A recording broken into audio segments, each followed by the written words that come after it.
moi je fais dévoiler ça. Alors...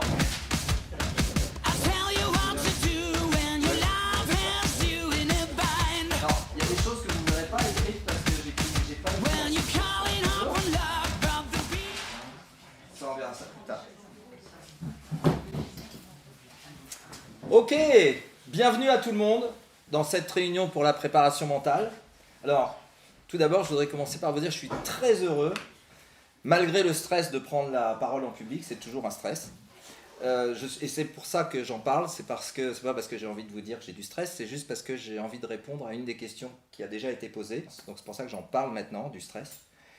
Et donc je suis très heureux de participer à cette réunion parce que la préparation mentale, pour moi, c'est de la magie. Alors il se peut que le terme magie vous paraisse un peu fort, mais c'est normal, d'abord parce que ça n'existe pas. En règle générale, ce qui existe, c'est la prestidigitation. Pas facile à dire ça. Et la prestidigitation, c'est énormément de travail. Par contre, la préparation mentale, là où c'est très sympa, c'est que ça ne demande pas grand-chose, aucune capacité intellectuelle particulière, aucune capacité physique particulière, aucun effort, pas de transpiration, pas de no pain, no gain. Vous savez que no pain, no gain, pour ceux qui ne savent pas, ça veut dire pas de douleur, pas de progrès. Nous, c'est pas de douleur, des progrès. Bienvenue les jeunes. Bonjour. Installez-vous. Pas quand je dis bienvenue les jeunes. Excuse-moi Anthony. Merci, c'est sympa.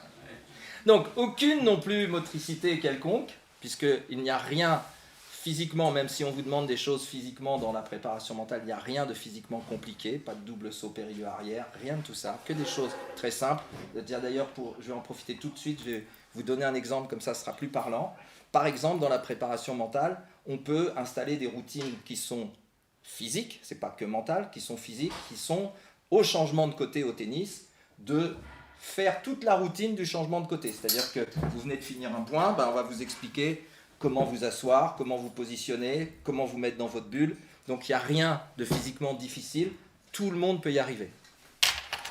La seule chose que ça nécessite, c'est un peu de concentration et d'attention. Et ça, quand je vous vois, je ne doute pas que vous en êtes capable. La seule difficulté, c'est parfois qu'il faut que ça dure 1 heure, mais ce n'est pas très complexe. La deuxième qualité indispensable, c'est d'avoir une belle ouverture d'esprit, c'est-à-dire que vous soyez capable de lâcher un certain nombre de casseroles, de lâcher un certain nombre de croyances, qu'on appelle des croyances limitantes.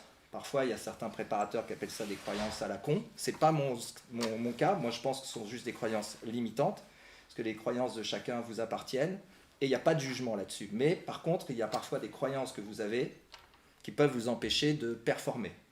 D'accord ? Et la dernière chose, il faut que vous ayez un peu d'enthousiasme à aimer expérimenter.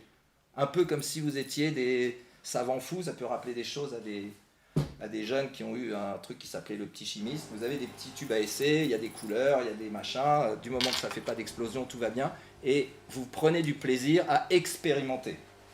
Si vous êtes capable de tout ça, ça vous permettra d'obtenir. Et c'est là que c'est intéressant, ça vous permettra d'obtenir un peu ou beaucoup de satisfaction personnelle, un peu ou beaucoup de plaisir à expérimenter, un peu ou beaucoup de résultats restant un terme à définir, et un peu ou beaucoup de bien-être, voire de bonheur. Alors vous avez vu, j'emploie des mots parfois qui sont un peu costauds, comme magie et bonheur, mais moi je démystifie le mot bonheur. Le mot bonheur, c'est un peu de bien-être, ça peut me suffire à mon bonheur. Donc voilà pourquoi j'emploie ces mots-là. Okay, ce n'est pas forcément des trucs qui sont grandioses. Mais le plus important, et qui est à mon sens quelque chose qui va vous aider à avoir un bel objectif, c'est que quand vous êtes en cours d'acquisition, quand vous faites des séquences de préparation mentale, quand vous êtes en cours d'acquisition ou quand vous avez fait les acquisitions, vous allez obtenir un niveau de satisfaction et un niveau de plaisir qui va faire que vous allez être des fournisseurs officiels, mais vraiment des fournisseurs officiels, de bien-être et de bonheur aux gens qui vous entourent dans votre sphère. C'est-à-dire si, puisque là on parle de tennis, tous les gens qui vous côtoient dans votre monde tennistique, ils vont être impactés par votre rayonnement. Je vous prends un exemple si vous voulez pour que ça soit clair. Je vais vous prendre 2 exemples. Premier exemple, je suis joueur de tennis, je m'améliore, ma préparation mentale fait que ça fait de moi quelqu'un de plus efficace, de plus heureux, qui prend plus de plaisir, eh bien, je vais rayonner dans toute ma sphère tennistique, c'est-à-dire avec mes potes de tennis, avec mes copines de tennis, mais aussi sur mes parents, sur tout mon entourage, puisque si je suis plus heureux, il y a de très bonnes chances pour que les gens qui sont autour de moi le soient aussi. Donc votre rayonnement est important. Maintenant, prenons le cas inverse. Vous êtes parent d'un jeune qui joue au tennis. Si vous accédez au rayonnement en question, vous allez faire du bien à votre enfant. Et pour ça, c'est une préparation tennistique un peu spécifique, qui est une préparation mentale, je dirais, d'accompagnateur, et pas une préparation mentale d'acteur. Je suis clair jusque-là? Ouais, tout va bien? Première question pour vous. Après, ce sera les vôtres. Première question pour vous, est-ce qu'il y en a parmi vous? Quels sont ceux qui jouent au tennis déjà, pour commencer? D'accord, la grande majorité. Quels sont ceux qui parmi vous pensent que leur niveau de plaisir à jouer au tennis serait plus élevé s'ils avaient un niveau de jeu plus important? Oui, oui, oui, oui aussi? Alors, je vous rassure, vous avez en partie raison et en partie tort. En partie raison parce que si votre niveau de jeu s'améliore, vous allez accéder à d'autres joueurs. Donc, vous allez battre ceux qui vous battaient jusque-là, ou vous allez accrocher plus ceux que vous n'accrochiez pas. Donc, vous aurez une première satisfaction. Mais quand vous allez augmenter de niveau, vous allez vous retrouver confronté à la même adversité que quand vous étiez dans le niveau en dessous. Et donc, si vous n'êtes pas capable d'avoir réalisé votre mental, eh bien, votre niveau de frustration va de nouveau se placer. Je vous donne 2 exemples. Benoît Paire fait partie des gens qui se frustrent alors que son niveau il est super là-haut. Et vous avez Gaël Monfils qui est au même niveau et qui n'a pas le même niveau de satisfaction ou de frustration. Donc ça veut dire que le camp de la satisfaction et du plaisir que l'on prend à faire ce que l'on fait n'est pas dépendant de votre niveau.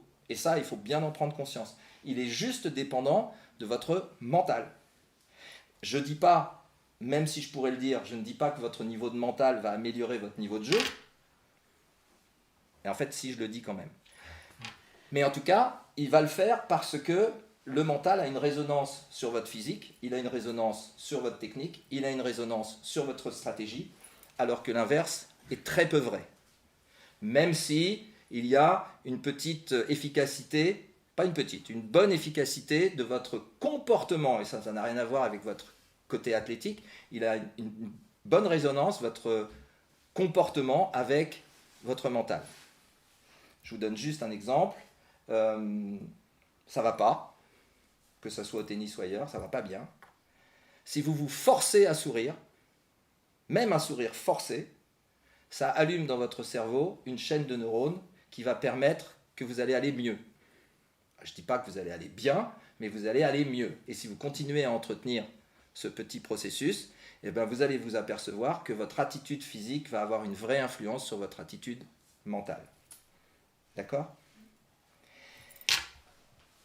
Je voudrais vite fait maintenant, parce que je ne l'ai pas fait, j'aurais pu commencer par ça, mais je trouvais que ce n'était pas ce qui allait être plus intéressant, je préférais vous présenter un peu la préparation mentale. Je vais me présenter un tout petit peu, pour ceux qui ne me connaissent pas, et même pour ceux qui me connaissent, ils ne me connaissent pas tout à fait forcément par le biais de la préparation mentale. Donc je suis hypnothérapeute et préparateur mental depuis plus de 20 ans. Je n'ai pas attendu que ça soit à la mode en France pour faire ça, parce que j'ai toujours cru à ça. Parce que moi-même, quand j'étais sportif de haut niveau, je me suis confronté à des adversaires qui étaient plus talentueux que moi et que j'ai quand même battus. Pourquoi ? Parce que je me suis rendu compte que mentalement, ils n'étaient pas efficaces. Et du coup, ils dégradaient leur niveau de jeu au point que ça me permettait de pouvoir passer devant. Donc, comme ça m'a beaucoup interpellé, je me suis dit, voilà un domaine dans lequel, quand je suis devenu enseignant, voilà un domaine dans lequel on peut aider les sportifs pour qu'ils essayent d'exprimer le maximum de leur potentiel. Et encore une fois, la préparation mentale, comme l'enseignement du tennis, n'est pas fait pour que vous deveniez champion du monde, parce que ça, il n'y en a qu'un, mais par contre, que vous deveniez champion de vous-même. Et ça, il n'y en a qu'un aussi.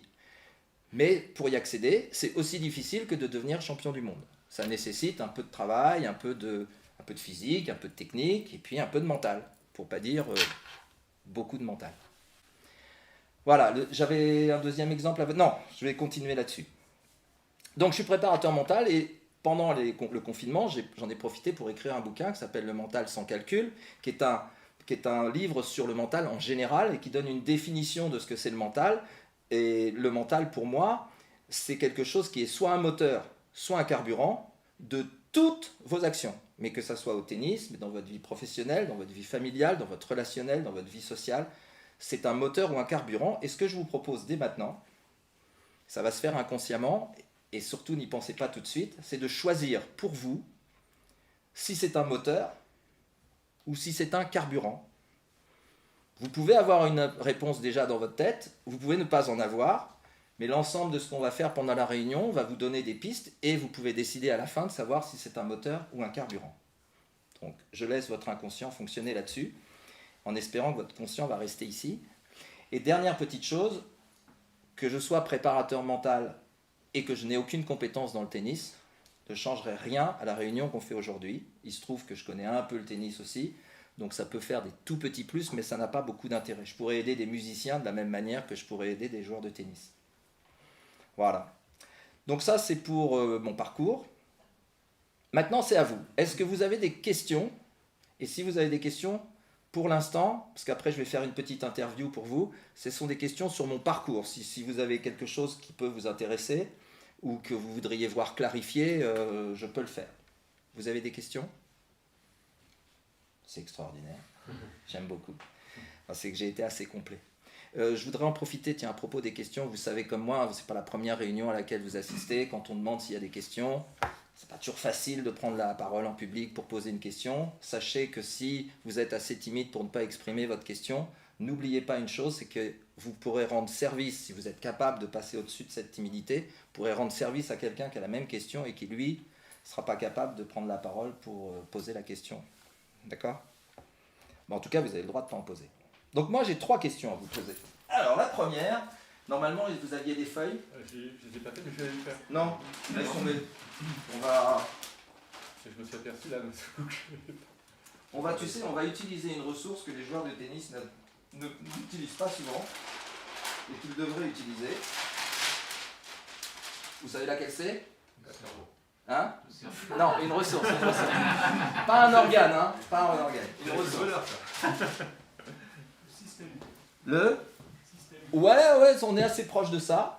C'est l'adaptation. Il y a beaucoup de joueurs de tennis, alors c'est juste en aparté, hein, ce qu'on est en train de dire là, c'est parce qu'on y pense. L'adaptation, c'est une qualité à développer en tant que ressource mentale pour être un meilleur joueur de tennis, parce que, vous le savez, le tennis, c'est pas un sport qui est dépendant d'un absolu, c'est un sport qui est dépendant d'un relatif. C'est-à-dire que vous avez tout le temps en face de vous un adversaire, et que c'est pas toujours le même, et que même si c'était le même adversaire, il n'est pas le même le lundi matin et le lundi après-midi. Donc il faut que vous vous adaptiez en permanence. Et il y a des joueurs qui n'ont aucune espèce de foutue envie de s'adapter, et qui donc ils restent dans leur truc, et ça ne marche pas tout le temps. Bon, ma première question pour vous, c'est quoi pour vous un bon mental en match? Alors, sachez qu'il y a un mental en match, un mental à l'entraînement. Ils ne sont pas forcément tous les deux les mêmes. Et aujourd'hui, ce que je voudrais, c'est juste traiter avec vous le mental en match. Et je considère en match les matchs officiels, mais aussi les matchs sociaux. J'imagine Pascal qui est en train de filmer, est en train de jouer contre son pote Anthony, et il joue en simple. À partir du moment où il compte des points, ping, le mental va s'allumer. Ou s'éteindre. Obligé. Du moment que vous comptez, immédiatement, votre mental, il participe à ça. Pour le reste, quand vous ne comptez pas les points, c'est le mental de l'entraînement et c'est un autre mental. Et ça, on n'en parlera que si vous vous impliquez dans une préparation mentale. Tiens, d'ailleurs, pour que vous ayez une idée de ça, pour moi, une préparation mentale pour le tennis, c'est une dizaine de séances sur une année, à peu près une par mois, avec une obligation de 2 ou 3 séances individuelles. Pourquoi individuelles? Parce qu'il y a des choses qu'on se dit en tête-à-tête qu'on ne se dit pas en groupe. Donc voilà pourquoi individuel, et aussi parce que la préparation mentale, c'est une préparation mentale qui doit individualiser un certain nombre d'exercices. Mais ça, on peut le faire en groupe, d'individualiser les exercices. Par contre, se livrer, ça peut être plus complexe. Donc ma première question, c'est ça. Est-ce que chacun d'entre vous peut passer 2-3 minutes à y réfléchir